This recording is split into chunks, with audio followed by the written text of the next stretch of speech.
هذا نموذج ل informal email أو informal letter. فinformal email هو الإيميل اللي كيكون غير رسمي، إيميل اللي كيكون مكتوب للصديق أو شخص من العائلة. بداية كنبدو ب to ونكتبو الإيميل هذاك ديال هذاك الشخص اللي غادي نكتبو ليه الإيميل. السبجكت موضوع الإيميل. I am happy أنا to سعيد write to لأكتب you this لك هذا email. الإيميل أو هذه الرسالة. مثلا إذا كانت رسالة كنقول I am happy to write to you this letter. أما إذا كان إيميل فنكتب I am happy to write to you this email. I hope you are fine. أتمنى أن تكون بخير. Well, I'm writing this email to talk about. أما بعد أكتب إليك لأخبرك. من بعد to talk about كنكتبو موضوع الإيميل، أو نكتبو thank you for your last email. شكرا على الإيميل الأخير. It was nice to hear for you. جميل أن أسمع عن أخبارك. Well, أما بعد I'm writing to tell you about. أكتب إليك لأخبرك عن وتكتب الموضوع ديال الإيميل اللي بغيت تكتب عليه.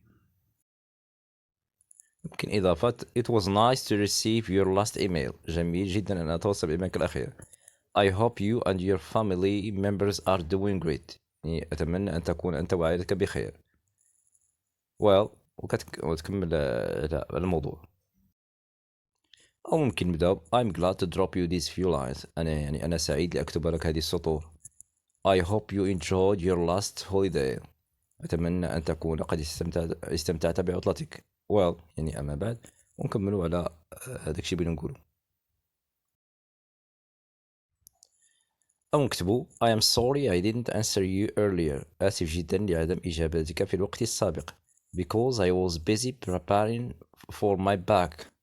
لأنني كنت مشغول أستعد لامتحانات الباك. Well أما بعد ونكملوا على الموضوع ديال الإيميل. أما في حالة إذا كان الموضوع ديال الإيميل هو كنشكر الشخص على أنه أرسل لنا مثلا هدايا، فهذه كنكتبوا thanks for sending me the birthday gift and card. شكرا على إرسالك لي هدايا وبطاقة عيد ميلاد. That's very kind of you. ممكن كتابة thanks for sending me the birthday gifts and card. شكرا على إرسالك لي هدايا وبطاقة عيد ميلاد. That's very kind of you. هذا لطف منك. Well وبعد as you know كما تعلم، وكنكملوا على الموضوع.